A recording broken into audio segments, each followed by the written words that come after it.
கோவையில் குடியிருப்பு பகுதிகளில் சுற்றித் திரியும் ஒற்றை யானையை பிடிக்க வனத்துறையினருக்கு உத்தரவிடப்பட்டிருக்கிறது. அது குறித்த கூடுதல் தகவல்களை செய்தியாளர் மார்டினிடம் கேட்கலாம். மார்டின், இந்த ஒற்றை யானையை பிடிக்க இதுவரை என்ன நடவடிக்கை எடுக்கப்பட்டிருக்கிறது வனத்துறையினரின் சார்பில்? கோவை மாவட்டம் மேற்கு தொடர்ச்சி மலையை ஒட்டி இருக்கக்கூடிய பகுதியில் அமைந்திருக்கிறது. இந்த மேற்கு தொடர்ச்சி மலையில் இருக்கக்கூடிய வனப்பகுதிகளிலே பல காட்டு யானைகள் சுற்றித் திரிகின்றன. இதிலே கடந்த சில மாதங்களாக காட்டு யானைகள் கூட்டமாக அந்த மதுக்கரை, குப்பைபாளையம், பச்சைபாளையம் ஆகிய பகுதிகளிலே குடியிருப்பு பகுதியில் நடமாடிக்கொண்டிருக்கின்றன. இதற்கிடையே இந்த கூட்டத்தில் இருந்து ஒரு ஆண் யானை ஒன்று தனியாக பிரிந்திருக்கிறது. அந்த ஆண் யானை தனியாக மக்கள் வாழக்கூடிய பகுதிகளிலே உள்ளே புகுந்து மக்களை அச்சுறுத்தும் வகையிலே வீடுகளை இடித்தும் வீடுகளில் இருக்கக்கூடிய உணவுப் பொருட்களை உண்டும் பயிர்களை சேதப்படுத்தியும் வருகிறது. இது தொடர்பாக இங்கே இருக்கக்கூடிய விவசாய அமைப்புகள் மற்றும் பொதுமக்கள் பலமுறை வனத்துறையிடம் புகார் அளித்தார்கள். ஆனால் அதனை யானை ஊருக்குள்ளே வரும்பொழுது அதை விரட்டும் முயற்சியிலே வனத்துறை ஈடுபடுவார்கள். ஆனால் அன்றைய தினம் மட்டுமே அந்த யானை திரும்பவும் காட்டுப்பகுதிகள் சென்றுவிடும். பின்பு மீண்டும் ஓரிரு நாட்களிலே நகரப்பகுதியில் இருக்கக்கூடிய நகரத்தை ஒட்டி இருக்கக்கூடிய குடியிருப்பு பகுதிகளை நுழைந்துவிடும். இது வாடிக்கையாக இருக்கிறது. இதை கண்டித்துத்தான் நேற்று இந்த பகுதி மக்கள் மற்றும் விவசாய அமைப்பை சேர்ந்தவர்கள் கோவை மாவட்ட வன அலுவலகத்தை முற்றிடப் போவதாக அறிவித்திருந்தார்கள். இதற்கிடையே தமிழக அரசின் சார்பிலே இந்த யானையை மயக்க ஊசி செலுத்தி பிடிக்க வனத்துறைக்கு உத்தரவிட்டிருப்பதாக ஒரு அறிக்கை வெளியானது. இந்த அறிக்கையின் அடிப்படையில், இந்த உத்தரவின் அடிப்படையிலே இந்த காட்டு யானையை பிடிப்பதற்கு வனத்துறை தயாராகி வருகிறது. உமா, பந்தலூர் போன்ற பகுதிகளில் யானைகள் ஊருக்குள் வராமல் தடுப்பதற்காக அகழி அமைப்பது, அதே மாதிரி 15 மீட்டருக்கு முன்பாகவே யானை வருவதை காட்டிக் கொடுக்கும் விதமாக அந்த ஒரு ஒலிபெருக்கி கருவி அமைப்பது போன்ற நடவடிக்கைகள் மேற்கொள்ளப்பட்டன. இங்கே அது போன்ற நடவடிக்கைகளை வனத்துறை செய்யவில்லையா? கோவை மாவட்டத்தை ஒட்டி இருக்கக்கூடிய தொண்டாமுத்தூர், நரசிபுரம் இது போன்ற பகுதிகளிலே நீங்கள் குறிப்பிட்டது போல காட்டு யானைகள் ஊருக்குள் வராமல் இருப்பதற்காக அகழிகள் வெட்டப்பட்டிருக்கின்றன. குறிப்பாக மேட்டுப்பாளையம் சுற்றி இருக்கக்கூடிய பகுதிகளிலே அகழிகள் வெட்டப்பட்டிருக்கின்றன. ஆனால் யானைகள் உள்ளே வராமல் தடுப்பதற்காக வனத்துறை அகழிகள் வெட்டியும் அதே போல மின்வெளிகள் அமைத்தாலும் கூட யானைகள் மிக லாபகமாகவும் புத்திசாலித்தனமாக செயல்படுகின்றன.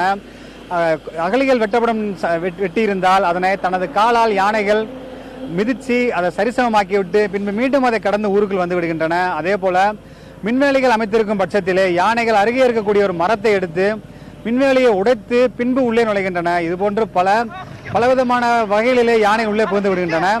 நம்மிடமே வன ஆர்வலர்கள், அதாவது யானையை ஊருக்குள் வராமல் தடுப்பதற்காக இயற்கை முறையில் மூலிகைகளை கட்டி அதை வெற்றிகரமாக வனத்திற்குள் விரட்டிய வனம் என்ற அமைப்பை சேர்ந்த ஆர்வலர் இங்கே சந்திரசேகர் இருக்கிறார். அவரிடம் கேட்கலாம்.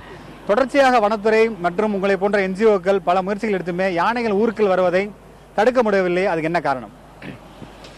சமீப காலமாக பார்த்தீங்கன்னா இங்கே காட்டு பகுதியில் வந்துட்டு நிறைய போதிய அளவுக்கு வந்துட்டு வறட்சி இருக்கிறதுனால பார்த்தீங்கன்னா வெளியில் வரதுக்கு வந்து இதுதான் வந்துட்டு முக்கியமான இதுவுமே. ரெண்டாவது பார்த்தீங்கன்னா காட்டு வெளியில் பார்த்தீங்கன்னா நிறைய நீர்நிலைகள் வந்துட்டு இன்னுமே வந்துட்டு நிறைய கட்டி வைக்கணும்.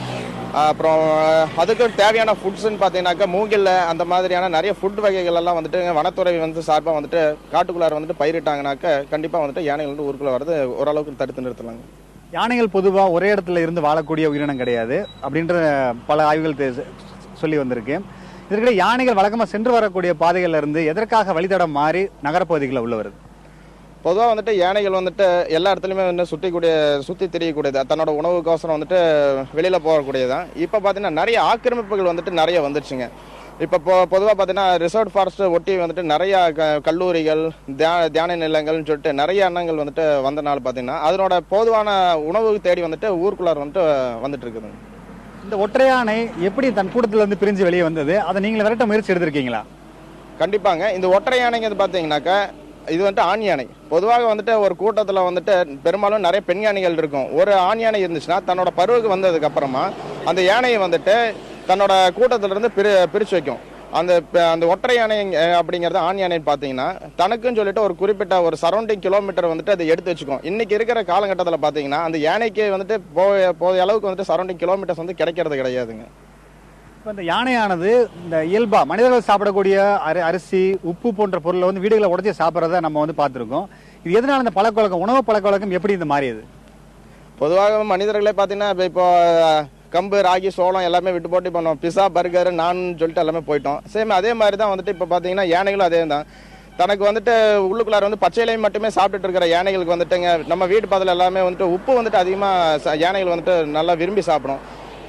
பொதுவாக பக்கத்தில் இருக்கிறவங்க புளி, அரிசி, உளுந்து, பருப்பு அதெல்லாம் சாப்பிட்றதுக்கு வந்துட்டு நம்மளே தான் வந்துட்டு அது இயற்கையை வந்துட்டு அப்பாற்பட்டு வந்துட்டு நம்ம மாற்றினதுக்குன்னு எனக்கு தோணுதுங்க. இப்போ யானைகள் குறித்து பல தகவலை சந்திரசேகரனிடம் பகிர்ந்து கொண்டார். இப்பொழுது இந்த நகரப்பகுதியில் சுற்றித் திரியக்கூடிய ஒற்றை யானையை விரட்டுவதற்காக வனத்துறையிடம் கேட்டபொழுது அதற்கான கண்காணிப்பு பணிகள் தொடங்கப்பட்டிருப்பதாகவும் கூடிய விரைவிலே ஆனமலை புலிகள் காப்பகத்தில் இருக்கக்கூடிய யானைகளை விரட்டக்கூடிய யானை பாதுகாப்பு குழுவினர் மற்றும் வேட்டை தடுப்பு குழுவினர் இங்கே வர இருப்பதாகவும் இந்த ஒற்றை யானையை மயக்க ஊசி செலுத்தி பிடிப்பதா அல்லது காட்டுக்குள் எப்படி விரட்டுவது அல்லது ஆனமலை புலிகள் காப்பகத்தில் இருக்கக்கூடிய யானைகள் மூலம் கொண்டு செல்வது குறித்து விரைவில் முடிவு எடுக்கப்படும் என வனத்துறை அதிகாரிகள் தெரிவித்திருக்கிறார்கள். கார்த்திகேயன், உங்களுடைய கூடுதல் விவரங்களுக்கு நன்றி. மாற்றி